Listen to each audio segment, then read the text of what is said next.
What it is, world, your boy, Fat Boy Skrap. You sit down with Skrap, we in the building. Man, listen, I got a special guest in the building. One of my mentors, one of my legends. Man, let them know who we got in the building, man. Man, what's up, y'all? You got HC The Chemist representing the Mighty Mo Thugs family, Bone Thugs and Harmony. Harmony House. Harmony House definitely in the building. And we right here live. Underground City TV. Oh yeah. You know Sitting what down I'm with saying? Skrizat. Sitting down with Skrap now. Yeah, man. Let's get into it, man. Where you originally from? I've been knowing you this whole time, man. Where you originally from, man? Originally born, Midwest baby, born in Fort Wayne, Indiana. Okay. You know what I'm saying? Okay.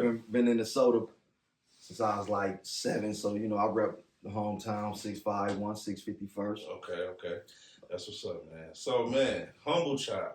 Humble child. Where that name come from? Honestly, man, I got that name from the Bible. Yep. When I was lost. When I was a lost soul, I was sitting at my homie Big Tone, rest in peace, at his table. He had a Bible over there. I'm going through the Bible.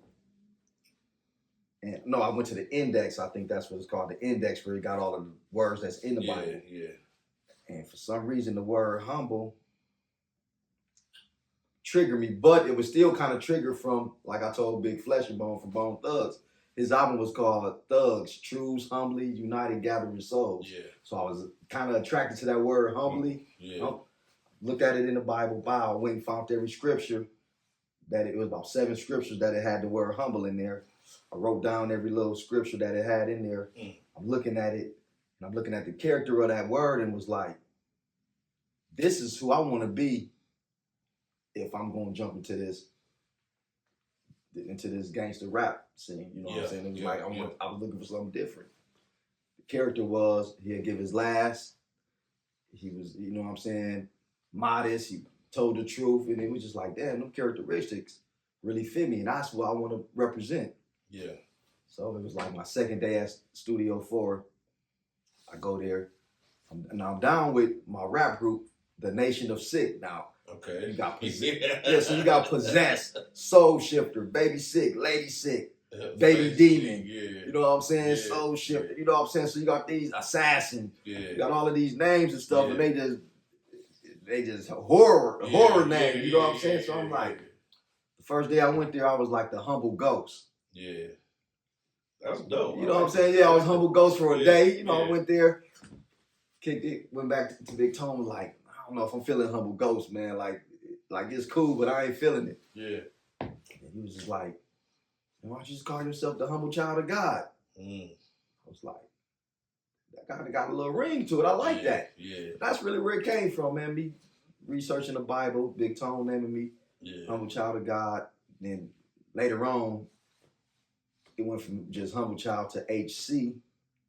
Then it went from HC to being in the lab with one of the homies, K Styles. And he was like, man, you a motherfucking chemist when he in the lab. So then it went to HC The Chemist that day. So it just... And that stuck with you now. Yeah, that just kind of stuck with me. Yup.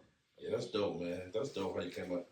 The thing about the names, man, because I always ask the artists how they come up with their names, and it'd be so intriguing how we come up with these names and these alter egos for us, though. Do a lot of people get their names from other people, or if you can a lot of people get names from other people. Okay. You know what I'm saying? Yep. A lot of people, like my name BX, right? I'm gonna tell you how I got my name, my first name BX. Now, was it BX you're careful, or is it just BX? It was Bishop Xavier. Because I was a comic book head. So I took the Bishop character from X-Men and Xavier from X-Men, and I put them together. So it was Bishop Xavier. So I had a group called the Kingpins. Okay. And them niggas like, nah, that's too long, bro. Bishop Xavier.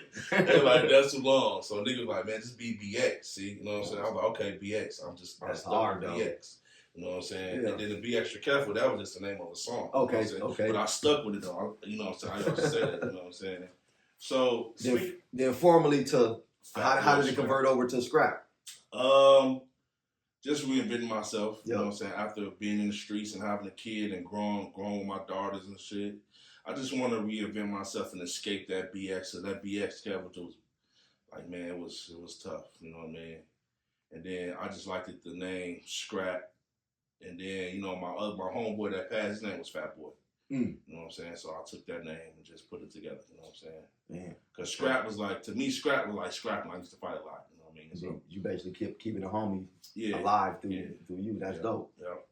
You know what I'm saying? Because if he was alive, it'd be Fat Boy Feed, and I'd be Fat Boy Skrap. You know what I'm saying? So, he rap too? Yeah, he rap too. I taught him how to rap. Damn. You know what I'm saying? But he passed a couple years ago on my birthday. Damn. Yeah. A couple years ago on my birthday.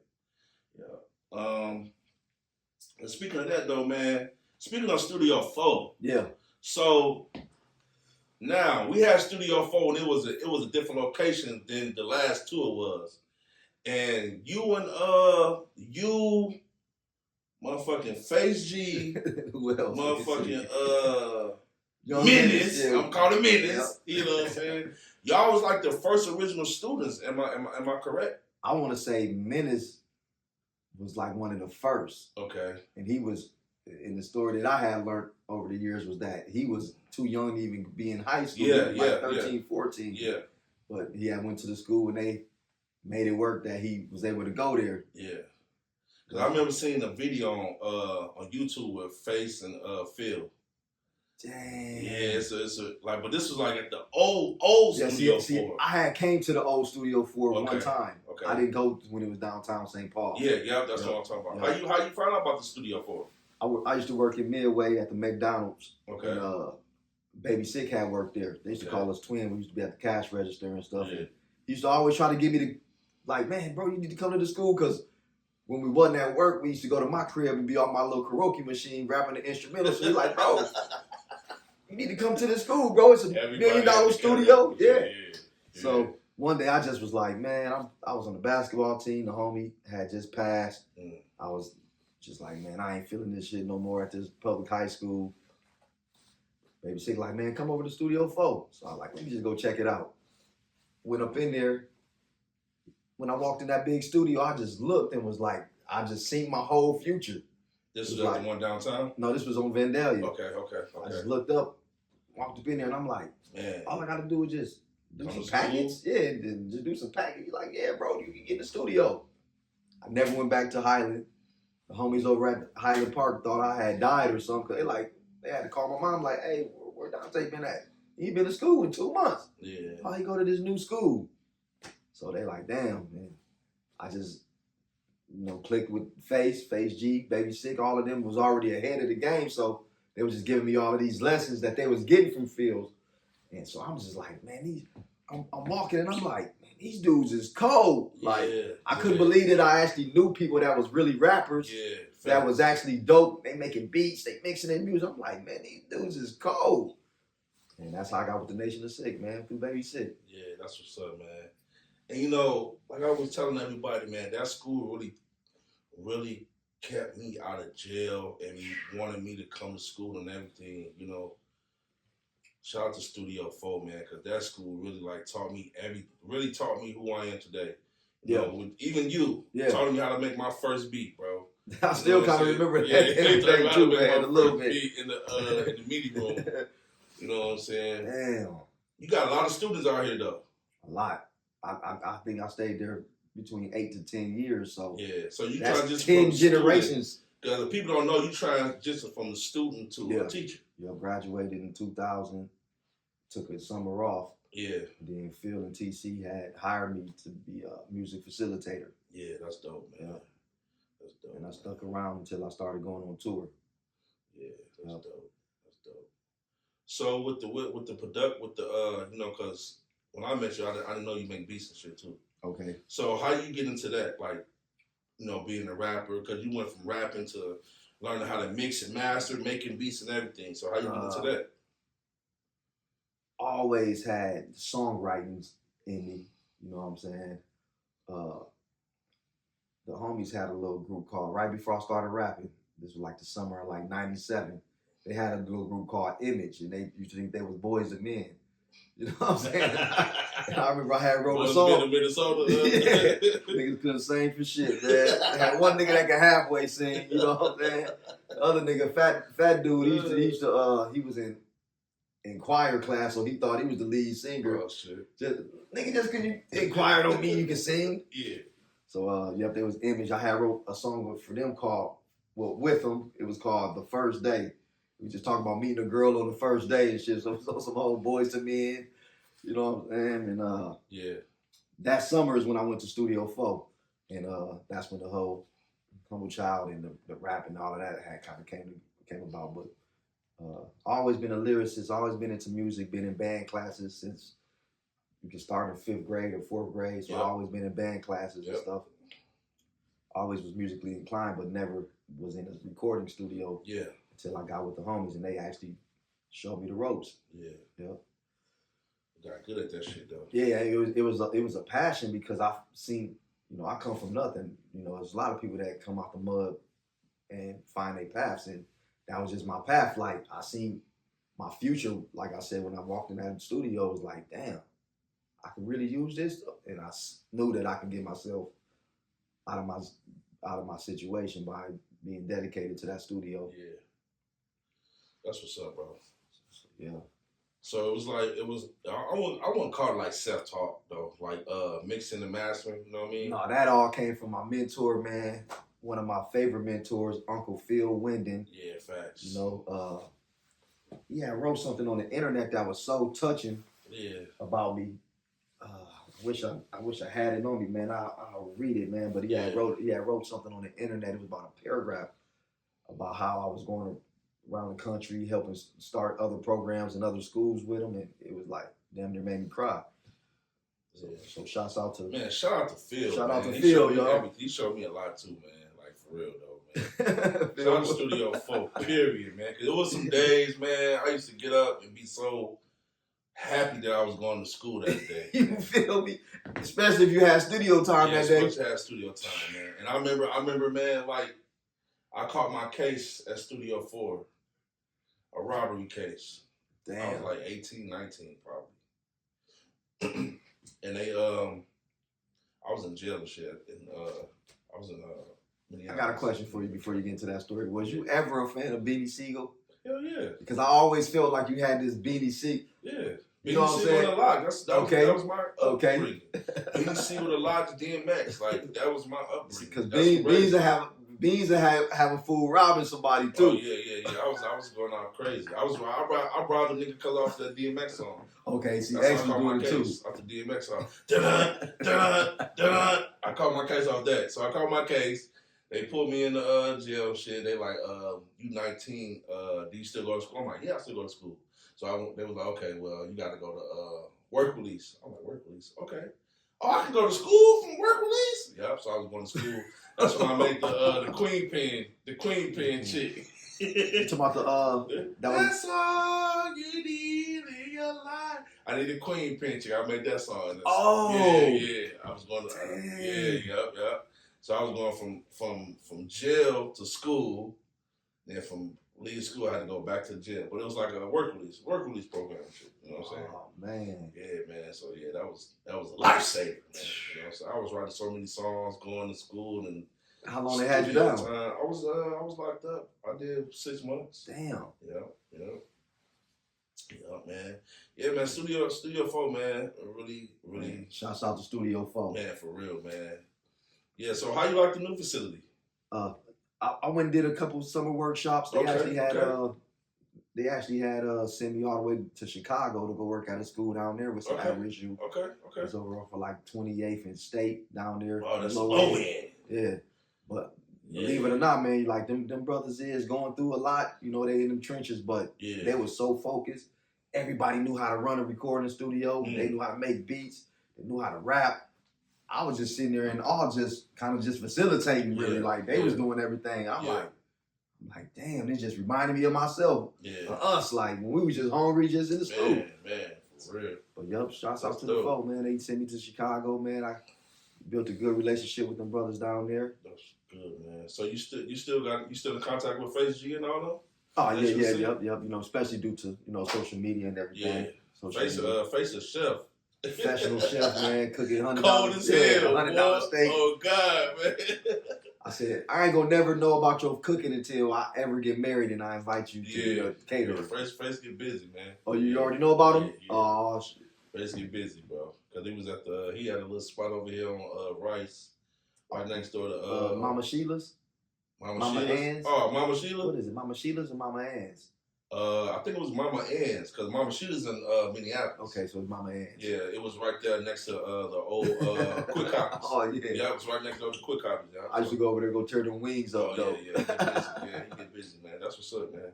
So when I used to go to Studio 4, man, Nation of Sick was like the deepest squad in the school, though. So anytime we did a song, like, we would have to have, I can't remember how many blocks of studio time we could get as students, but we used to have every group member get a block. So we just had a whole day of studio time. Yeah. It was like an hour. I think that gave me like an hour. An hour or two. I think it might have been 2 hours. Yeah, I think it was like an hour. Then once they got the red room, they went up. Okay. Because it just was A and B. Yep. And then they switched from ADAT to Pro Tools, and everybody was like, "What the fuck is Pro Tools?" We had to learn how to use that. Now that's a whole story. Now that's when I became this engineer guru. Yeah. When one summer, I want to say it was 2001. Yeah. I always felt like it was 2001, 2002. Phil had brought me, I don't know if you remember, like in the back, it was like this little, you go back down the hallway, and then it was like a little classroom back there. Yeah. It had this little extra little room back there. Yeah, I remember Phil that. like, follow me back here. And I'm walking back there. And then he got like 3 ADATs hooked up, going to the computer. He loads up Pro Tools. I'm like, what's this? He's like, man, this is the future. So as he's showing me Pro Tools, I'm really seeing like, because what he did was, he had me put one of my ADATs in, and I remember on ADAT, like, it'd just be on a track somewhere, just wherever it come in at a time, it'd start playing. It recorded into Pro Tools. He grabbed the vocal and then just start moving it, placing it wherever he wanted to place it. I'm like, you can just dump it in there and then you can just put it wherever you want it. Yeah. So now I'm thinking about all of these beats I got and vocals and George Clinton vocals and this, and I'm like, oh, it's over with. I can just grab my shit and put it together. Yeah. Seen life change again right there. Yeah, man. Pro Tools was crazy. Man, I'm talking about, I used to hate ADAT because you have to do it again. Why did I don't know. Do you remember we was off of Studio Vision? Yeah. Studio Vision. Man, that was fun. I love Click that two shit. little repeat, for the loop, Yeah, that shit was hard, man. Studio Vision, yeah, man. So look, man, we're gonna take a quick commercial break, man. Shout out to our sponsor, Flex Your Grill, man. If you want that custom jewelry, come in, tap in with your boy, Mr. Grills. He's gonna get you together, man. We'll be right back. Grill did my Hey, grill. what's poppin'? It's your boy, Mr. Grills. Man, you already know when we doing some Flex Your Grill, we gonna bring something different to the game. We now offering financing if you don't want to pay for grills no more. 90 days, same as cash. We got a 97% acceptance rate though. So if y'all interested, call, text, or DM 612-735-7781. We gonna send y'all the link though. Flex Your Grill, tap in with us though. We working, no holla at us. The grill did my grill. Man,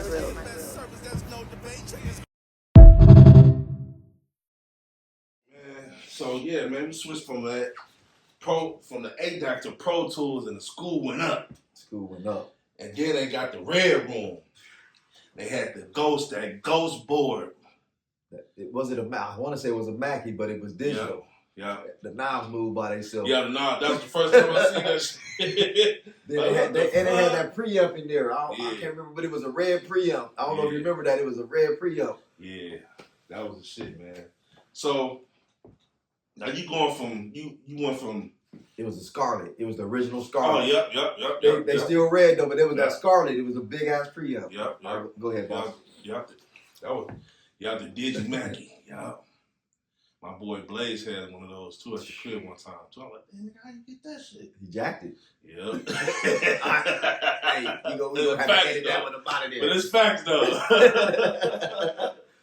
But so you go from, student to being a teacher, got all these students learning how to mix, master, production, leave there, then get introduced to Bone. Yeah, it was a transition that I had went through, like around 2000.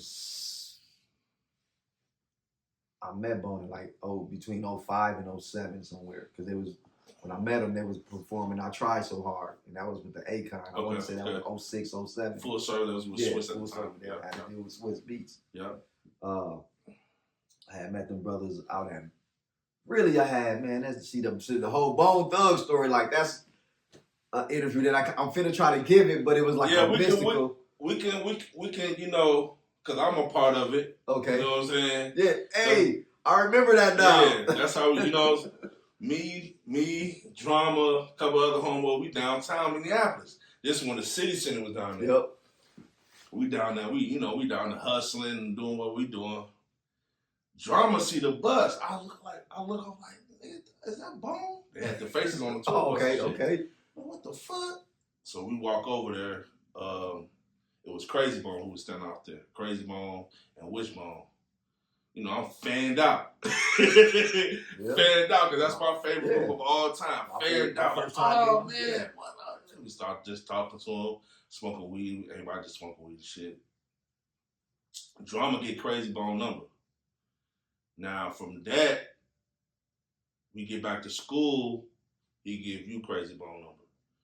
Now, from that, I don't know what happened after that. You know what I'm saying? I forgot about that. That happened. Damn. Yeah. So I know, like, once bro gave you a number, you just stayed in contact with him. You know what I'm saying? I mean, you was telling me this at the studio on Friday, like, you just stayed in contact with him, and then you finally got up with him. You know what I'm saying? So, and it still took like a year plus.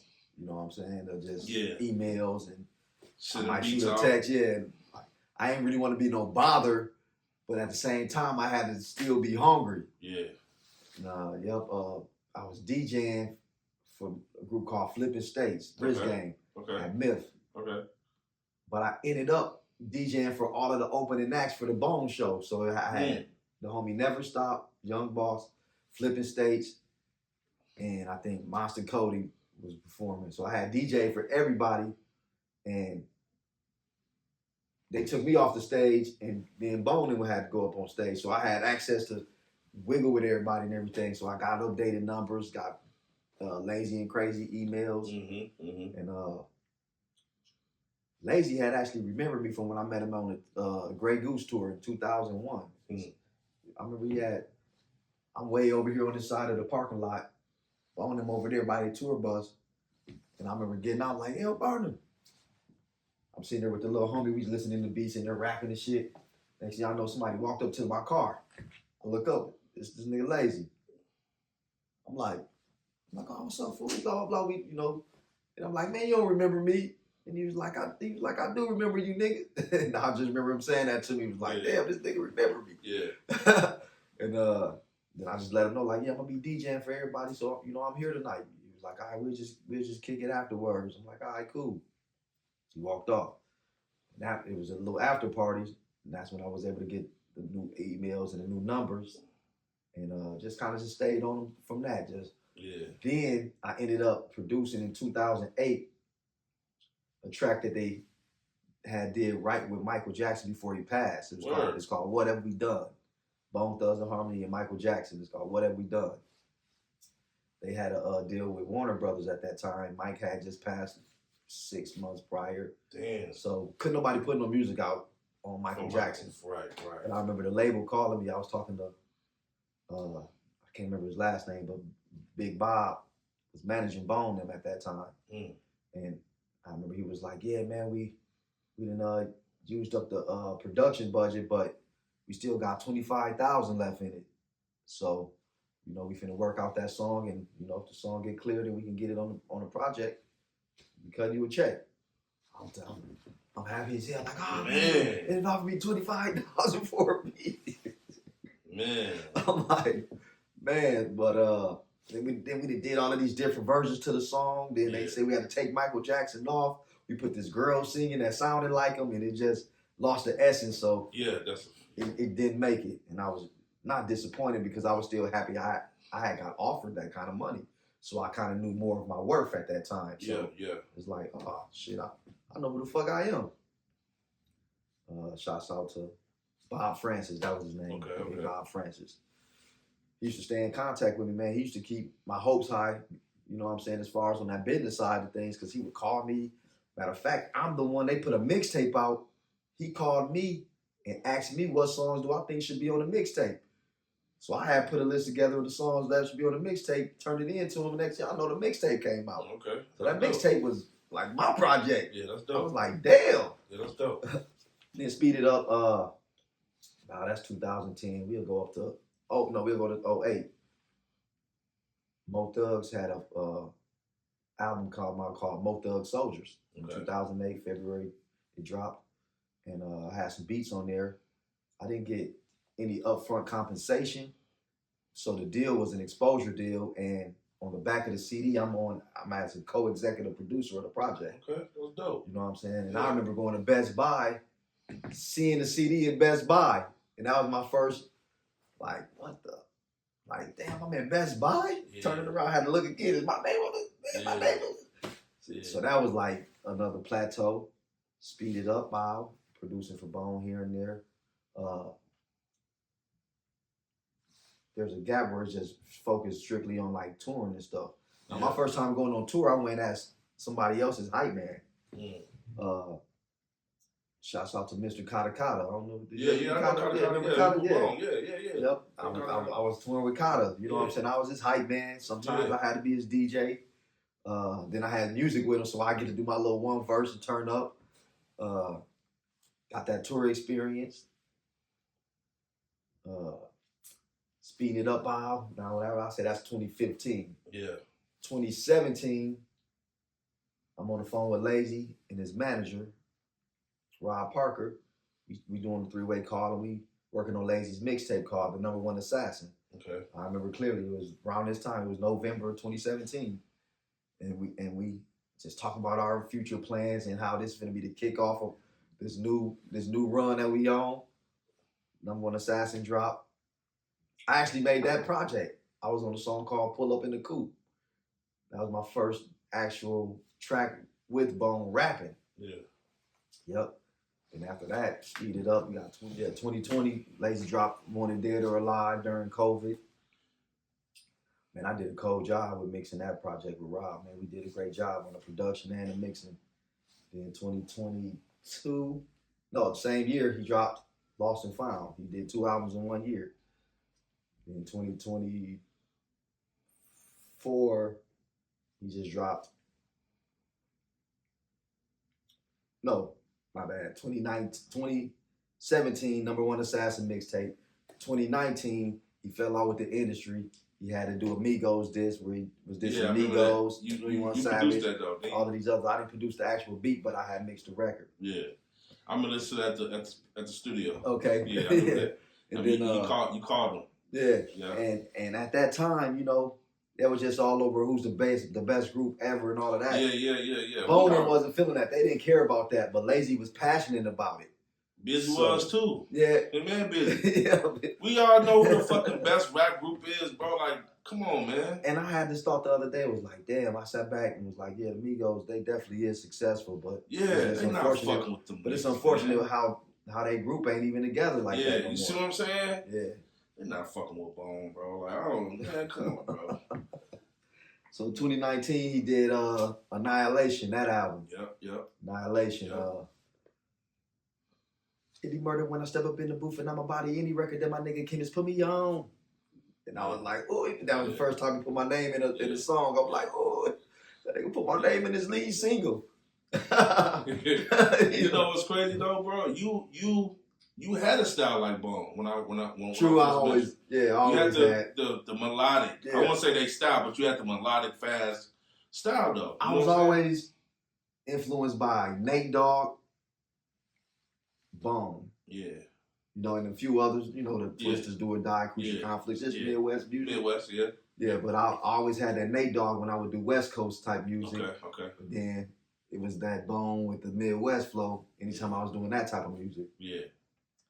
So it was kind of like organically, and this, believe it or not, you see how long it took? It took 10 years before I actually started getting on music and choruses and stuff. Like, I never really just sat around, bro, and just was like rapping, like, hey, put me on, man, I know how to rap and all of that. I just used to kick back. Maybe if we was playing beats or something, I might freestyle or something. Yeah. Just because I just got to show them I do rap. Yeah. I remember one time you just made me think of another story. We had Kansas City on tour. We had a studio. Did a song. I did the beat. Jumped on the verse. We had Alicia singing the chorus. Aisha singing the chorus. Mm-hmm. Lazy did a verse. Big Sloan did a verse. And I might have been writing a verse. And I think Lazy at that time must have knew that I rapped and wanted to get on the song or something, because when they took off, Kata came back in the studio and was like, Lazy said, make sure AC get on that track. That's like, right. You know what I'm saying? I'm like, okay. Yeah. Nigga believing in that flow now. Okay. Let's turn it up now. Hell yeah, man. So with the tour life, man, how's the tour life for a lot of people that don't know about the touring life, man? How's that? I mean, I can't never say I was a roadie, because I felt like I always had like a job, like I was opening up with an artist, DJing. Yeah, DJing, or I made a beat that the other artist is performing or something. So I always felt attached. But it was like levels to it. Like it started off just showing up, doing the basic stuff. Yeah. And then speed it up to 2021. Me and Lazy Bone did an album called Eyes on the Prize together. Okay. And one of our lead singles got played at the Versus Battle. So I'm at the Versus Battle now that we speaking on. I'm at the Versus Battle, but I'm at the top though, because I want to enjoy the show. Yeah. I'm like, got a little tour experience. Get into that. I'm seeing they brought Lil Wayne out, so I'm like, hold on, this artist on here I ain't never seen before. So I'm like, I just want to enjoy this. Sitting right next to Tim, the homie Tim, one of the Bone them best friends. The shit kicks off, and we all dash down. You know, Tim a big dude, so he muscled his way through and everything. Yeah. By the time we get there, it's kind of like handled already. It was only like a split second, though, but the commotion just make everybody just run and, you know. Yeah. And I'm sitting there just enjoying the show, and this is before the shit had happened. I'm sitting up there with Tim. I might have been on live or something. Next thing I know, DJ Position is battling a DJ named Felly Fells. I guess he's a worldwide. The song he played had Lil Wayne, Puffy, Lil Jon, DJ Khaled, all of these fools on, I think T.I. or something was all on this record. So now it's Position turn to play his last little record. And he had just did the song with me and Lazy for our album. So it's like off camera before it starts. It's a DJ battle. Oh, okay. It was a DJ battle. And it's actually on camera. It's in the beginning of that long verses. Okay. It's a DJ battle. Okay. The man ends up playing our song. Okay. So I'm like, oh shit, that's my shit. Yeah. I'm like, next thing I know, my phone is okay, because he does say, new Lazy Bone, HC The Chemist, featuring Position. So I don't know if that's what made everybody that was watching it start texting my phone, because my phone just started going, no.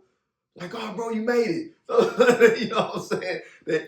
Or it could have been, once it gets, like, I come off rapping first, and then it goes to Lazy's verse. And then his first verse, he said my name 3 times. Yeah. So I'm thinking that is what made it really triggered the phone, like, bro, I just heard your name on TV. Bro, you made it. You know, this, my phone just, for about 5 minutes, it would just vibrate. I'm like, damn. So yeah, all on it. I played, man. I'm talking about the Shazams. Like, when I look at the Shazams, like out of all our other songs, it's like this higher over everything, because they was just Shazamming their TV and trying to figure out what song it was. Yeah. So 2021, we did Eyes on the Prize together, and I was getting to a point about something. Oh, tour. Yeah. 2021. Yeah. We started. Now they did used to let me open up with Duct Tape Gang. We had a song called Dirty Rice. Still in the kitchen with Dirty Pots. I had it with Dodie Kane from You Know It. Yeah. Money Mouth from Brick Squad Monopoly. Ro was on there, and then I had put the homie Locomotion from G Unit Flesh and Bone. Okay. So me and Loco was on tour together. So whenever I showed up and Loco was there, he'd be like, "Are we gonna perform Dirty Rice?" I get to run out there, get you with 30. You know what I'm saying? Did my little one and out. Yeah. And that was a great experience. So then, now it's elevated to, since 2021 and us having our lead single All On It with Position, and he's their DJ. So now Bone does their show. They do Crossroads. Then they do this thing called Bone Thug Party and pull all the people on stage, the ladies on stage, they dancing. Yeah. Wishbone start DJing and just be lit up in there. Y'all want some more music? That's a fact, bro. Oh, you seen that before? No, look, I'll get into that. So when they came to the Myth that one time, I was doing the Underground City TV. Okay. I was like, I was in the crowd. I was like, man, I gotta get on stage, man. Fuck that. I got the camera. So I walked to the side. The security guard like, go ahead. All right, cool. I came around the corner. I come through the curtain. You right there, like, X, you better get all your footage, bro. You flamed up. Like, hey, get all your footage, dog. I'm like, oh, shit, dog. Well, tell niggas, man, I'm fanned out because this is my favorite group. I don't think Lazy won that, though. But everybody else was there. Busy, Wish. I don't Flesh won that either. Yeah, so it was just Busy. No, I think Flesh was there. No. Is you talking about, you might be talking about when they was doing the 3-man group. It was Crazy, Lazy, and Wish. Busy was there too, though. Oh, Busy was there too? Yeah. So, that might have been that Snoop Dogg Up in Smoke tour. No, that was right after that. Okay. When they came back, no. Right after then that. it was all there, but Flesh wasn't there. Yeah, I know exactly which one you're talking about. Yeah, man. Oh, I was in that back room. I had Dodie Kane. I brought AK there too, though. It was me, AK, Dodie Kane, and Banks. Yeah, you was on the side of the stage. Okay. You was on stage, but you like in the background. Yeah. And then after they performed, Wishbone came back out there like, this part ain't over. And started putting everybody, all the ladies from the crowd and shit, and started DJing and shit. I'm like, what the fuck? This is fire, nigga. Did you still got that footage? Hell yeah. It's up. It's on YouTube, nigga. Man, I gotta go find that. Hell yeah, man. That shit was dope, man. That's what I love to see, though, man. Now they closing out with Crossroads. Yeah. Doing the Bone Thugs party. Y'all want to hear some more music? Yeah.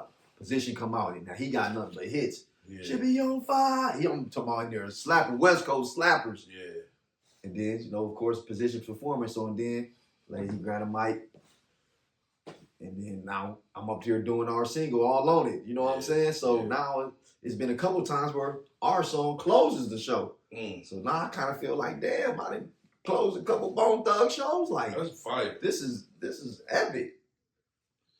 Yeah, bro. Like, so when you go back and you say you walked in that studio and you see your future, that's what it was. Facts, bro.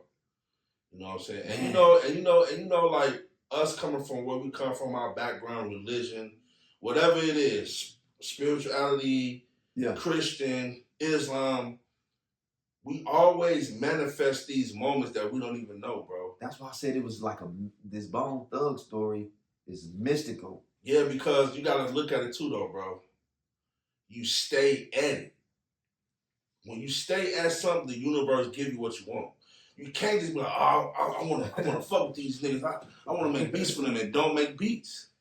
You made beats. Hey, I'm gonna ship these out to bro. Even when they wouldn't hit me back. Exactly. You stayed on it. Yeah.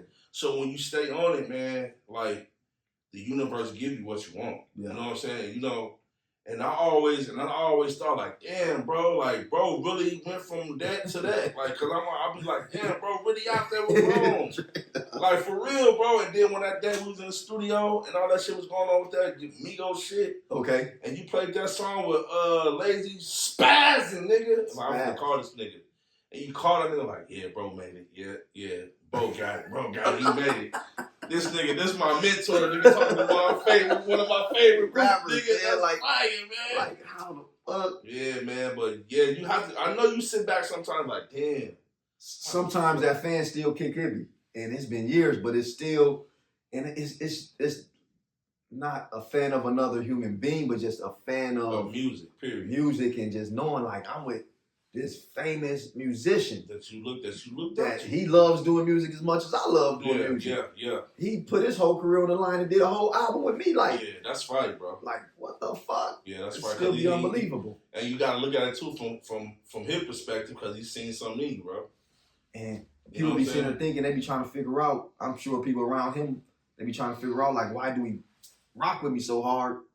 It was all about the music. Of course, the brotherhood kicked in and our personalities. But it was first, it was about the music, though. The music is what got me there. Yeah. It wasn't nothing else. Because I done been the same people that I was rocking with that was going through them same doors with me. Their personalities was fucked up, though. You know what I'm saying? Yeah. I mean, one time he had told me I could open up in one of these shows. I think it was like Milwaukee or Chicago. That was like my first time being able to do a solo song or something. I'm all excited. Went and told a couple niggas I was performing. Them niggas went behind my back and went and told him next thing I know I couldn't perform. You know what he told me? He said, man, everything ain't for everybody, bro. I told you was performing, bro. You should have just kept it to yourself, came out and did your thing. Yeah. Because now these niggas that's been around him longer than me. Oh, man, how you letting AC perform, man? And knock me out my spot, bro. Yeah. So I ain't never did that again. Yeah. Yeah, but look at you now, though. You know, so. I still go through it. It had been some shows before I really became this super dedicated, loyal person to the movement. Yeah. They were still trying to knock me out my spot. There been some shows I was late to get to the back door. Didn't make it to get my pass. I'm at the back door, 30 people with me. Knowing I can't get all 30. This ain't even my show, but they all, you know how people is. They always think they can just get in with you. And I had told the sheriff, I was like, just to put some cap on it, like, oh, we gotta go to the other break. Okay. Goes up to the sheriff at the back door, like, hey, tell him HC The Chemist at the back door. Back next, y'all know some Mexican dude coming back like, oh yeah, he's good. They said just only him though. You know what I'm saying? I'm walking past everybody like, yeah, man. So that's when I knew that God had my back in this. That the blessing, this was without anybody. This was all off of me.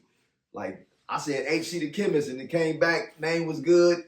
Let him through in Vegas. I'm like, damn. That's fire. That's fire. So you know, with you going all around the world, man, doing the musical shit, and you seeing other cities thriving off the music scene, how you feel about the local music scene here, bro? Ooh, I'm glad you asked me that because I was just out in Las Vegas, and I feel like our local scene is better than their local scene. We expect Vegas to be on and have more money and more dedicated to their situation, but this year, I came back to Minnesota with the idea that I wanted to do nothing but music with YNs, with younger artists, whether they were females or males. I just wanted to do all young people because I needed them to know my legacy. And now I'm back actively into the local scene. I'm showing up to the shows, to the Taco Tuesdays. Still definitely forever going to the Red Sea, checking out talent. Yeah. And I love it. I just feel like it's better than it's ever been to me. Yeah, okay. It's better than it's ever been. Yeah. There's still some gatekeepers out here that just want to have this power over everybody and want to shun people's careers. But, you know, once you get past that, man, it's a wide open lane, man, for you to get your music out. Yeah. So if you can go back and talk to the young HC The Chemist, the humble, humble ghost. Yeah, the humble ghost. What would you tell him, bro? What would you tell him? If you can go back and talk to your younger self, man. Damn.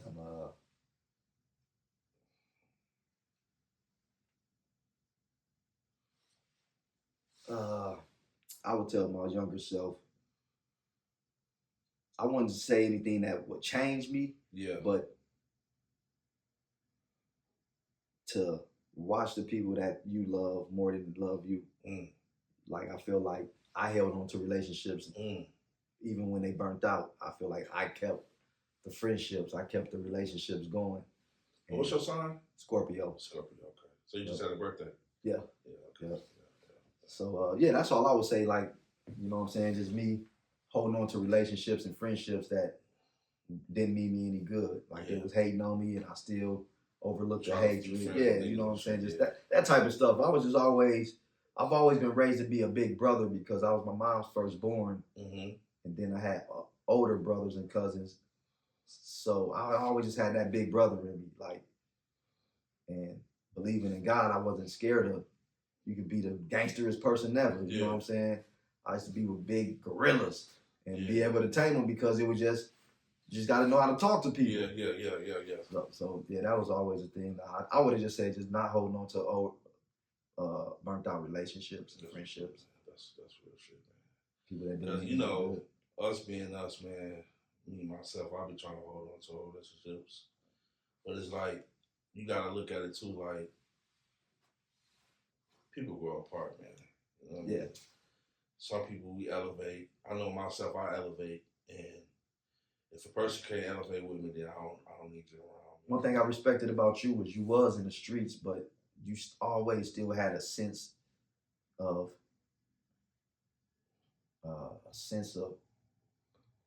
you know what I'm saying? Always had common sense. You always had like, I know what's wrong and what's right. I know I can go over there and just go take this right here because I'm a bully. Yeah. But you still always had a good heart. Yeah. And that's what I always respected about you. Like, no, he's a good person. Yeah, that's love, bro. Appreciate that, man. Look, man, we're going to take a quick break, man, from our sponsors, man. Flex Your Grill. Make sure y'all tap in with Flex Your Grill if you want that custom jewelry. And them grills, tap in. Grill did my grill. Mr. Grills, y'all come down to Flex Your Grill. Come see what a day like with Flex Your Grill, Mr. Grills. Holla at us, man. Flex up, let me see you flex up. I'm calling Mr. Grills, I'm about to fucking check up. I gotta tap in, I know he gon' pull up. Let me see you flex up, let me see you flex up. Flex up, let me see you flex up. I'm calling Mr. Grills, I'm about to fucking check up. I gotta tap in, I know he gon' pull up. Let me see you flex up, let me see you flex up.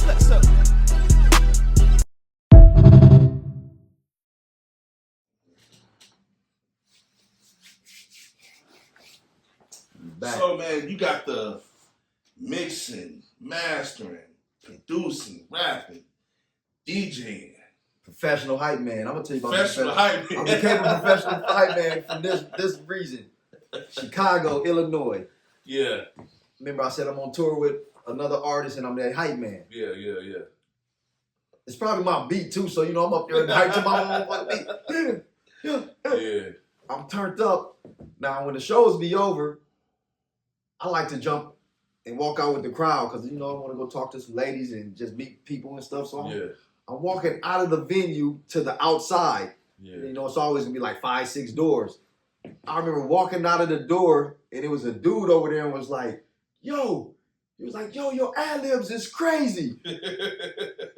I'm like, he was turned up and I'm like, I ain't even rap. I was up there hype man and I'm like, he was turned up like, yo, that shit was crazy. Yo, the mic.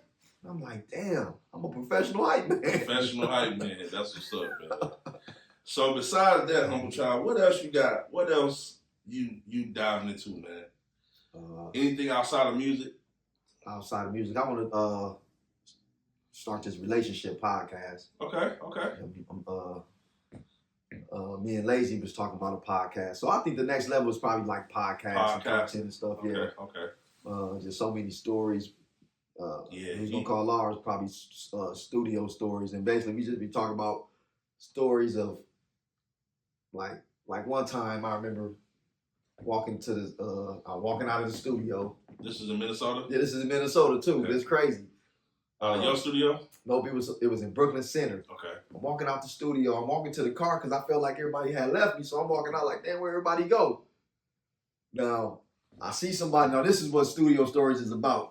I see somebody sitting back in the driver's seat with their head back like this, and all I see is a head popping up and down. So as I'm walking up to the car, I'm like, I gotta make some type of noise, you know what I'm saying? Yeah. So I'm like, I turn around and act like somebody was following me, like, yo! Turn around and look. Next thing I know, I see the second person sitting up in the passenger seat now. So that's like that's partial of studio stories, like shit like that, where some shit like that didn't happen. They're like, but the relationship podcast, that's gonna be that's gonna be deep because I want to talk about the man. good and the bad, like Yeah. from the male and the women's perspective. I'm gonna have the women on there talking about the toxic women and the toxic men, and I want to talk about how we sometimes did sucker shit in our life that backfired. You know what I'm saying? Yeah, because you know the podcast right now, man, between brothers and sisters, we looking bad right now, man. For real? Yeah, man. They got this 50-50 shit going on and all this other shit, man. And like podcasters versus podcasters type no, shit? it's just like the world versus the world. Okay. So it's like you know, you got the brothers down talking to sisters. Oh, okay. You got the okay. sisters down talking to brothers. You know, you got the brothers talking about these women ain't shit. They don't want to do 50-50. They just want niggas to take care of them. Then you got the women talking about the niggas unstuck. They soft and they don't want to pay no bills and shit. You know, I be both sides of it. Like, all right, cool, whatever. You know what I'm saying? Yeah. But it's a podcast. But, you know, internet give everybody a fucking opinion. You know what I'm saying? So once the internet is involved, everybody got an opinion. Don't read the comments. Be the name of my podcast. Don't read the fucking comments, man. Yeah. Because everybody gonna have some negative to say. It's gonna be somebody, like right now, I'm going through a couple homies right now that they just start hating on me out the blue. So I can see this interview dropping and them being in the comments under a fake page. It might fuck him. Yeah. You know what I'm saying? Back then, we would have been clicking on the fake page trying to find out what the IP address is, to figure out what city they in. It is what it is. So, you know, but. Yeah, so, you know, the love is going, you got people that love to hate, and you got people that hate to love. Yeah, man. You know, nothing in between. Ain't nothing in between, man. But, you know, we're going to keep it going, bro. But as far as me representing for my city, my region, man, everywhere I go, you know, I represent Minnesota, top of the map. I never really called it the Naughty North. I know people call it the Naughty North, but I ain't never heard of that one. Yeah. I heard of that one. Yeah. Naughty North.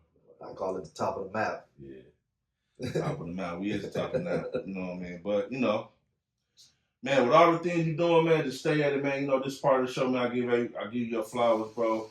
Oh, I'm working on a new tape doc right now. I'm gonna need something from you too. It's called Sleeping with the Enemy. Okay. And it's not what we think, like sleeping in a bed with a man or a woman that's the enemy. Yeah. It's people living in our heads rent free. Okay. Like we ain't charging these people to be in our head. Yeah, they living rent free with their feet up, you know what I'm saying, eat up all this. It's just rent free. And that's what sleeping with the enemy is. We gotta get all of these people that's toxic and vibrant out of our head. So you got a new album coming out? It's called Sleeping with the Enemy. When that's dropping? I'm looking at, this is actually my 25-year anniversary because I went to Studio 4 in 2000. Yeah. So I just had this conversation with Lazy that this is my 25-year anniversary. So I at least got to put a single out this year. And put then a project out, man. Yeah. Drop a project. Yeah, even if the whole project can't drop. Yeah. Because we're only a month left, I'm going to put a single out. And then the first of the year, I had a whole project ready by January, that first quarter. Yeah, that's dope, man. Just stay at it, bro. You know what I'm saying? Because just did a new track with Louis Ray from Detroit, from Flint. Okay, yeah. Me and Louis Ray got something new finna cook up. What you got coming up with? Anything new with Lazy coming out? His new album about to drop. Our last album had charted too, so okay. I got a plaque on the way for his last project. That's fire. Yep. Bone Thugs is in the studio right now. Yep. Actively with their deal with Greenback Records. Conor McGregor, shout out. Yeah. I just seen them. They was all together too. Yep. Just yesterday in Cleveland. They had a reunion show. Yeah. That's fire, man. So yeah, I'm really waiting for that Bone album to drop because they dropped a new single too. Yep. Road Nights. Yeah, Road Nights. Yeah. Because once that album dropped, then Lazy gets to do his solo stuff, and it trickles down to me and his second project, Eyes on the Prize Part 2, Tunnel Vision. Yeah. So we've been working like a motherfucker though. I ain't gonna lie. Tunnel Vision is gonna be that one. And I was really scared for the first project because Bone fans are critical fans. Like they only like Bone. They don't like no affiliates. Yeah. You can do a song with Bone and they'll edit your verse out and it'll just say me and you got a song with 3 members of Bone. Yeah. They're gonna put it on YouTube and say Bone solo version. Yeah. Our verses ain't gonna be on the song. They're gonna have Bone and edited behind each other. Yeah, I see that. You know what I'm saying? So that's just how die hard they is over there. But believe it or not, they loved our project. And That's it was right. partially because we reached for the newer beats and still trying to keep the bone sound with the newer beats. So they actually respected that. They was like, man, I'm talking about they be begging and asking when the next track is gonna drop. Yeah, that's what's up, man. So with all that said, man, it's part of give you your flowers, bro. Man, gratitude. Man, you know, you was the first person to show me how to make a beat. You made my beat for me. You always call me be extra careful. You know, I always look up to you, man, because you're one of my mentors, one of my coaches. Have I ever changed up on you? Nah, man. You know, the biggest thing that I remember you by, every time I see you, you always smile, bro. I never seen you with a fucked up grill, fucked up face, attitude. You always was positive from studio folks to now, bro. And I just got my last girlfriend because she asked a couple people about me and they all said I was a nice guy. Man, yeah, see what I'm saying? So, hey, stay at it. You got a lot more to go. You got a long way to go, man. You know, shed the light on the city with the music, with the production, with everything you got going on. I support you from day one, bro. You know what I'm saying? Like, this is like my biggest episode I want to do. You know what I'm saying? That's why I was on you. Pause so much. You know what I'm saying? Yeah. That's why I was on your ass. Pause. Pause. Much, man. You know what I'm saying? You know, that's why I was on you too. You know what I'm saying? I was waiting till you get back to the city so I can do this. And I do, you know, because every interview I try to shout out people that don't like themselves, because haters only come from self-hate. Yeah. So if I had to shout out my haters, I just want to just say, man, just figure out what y'all want to do in life. Yeah. And stick with it and be diligent towards that versus putting your energy towards hating on something you see somebody else doing. Like, it's that easier than just go do it yourself. Yeah. Do exactly what they did, but just do it yourself. Do it yourself, man.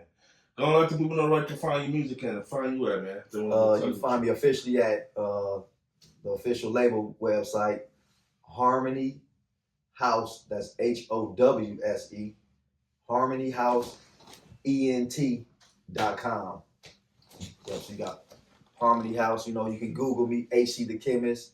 On social media, you might find HC The Chemist 2.0, because, you know, they didn't hack one of my pages, so I had to go to 2.0 now.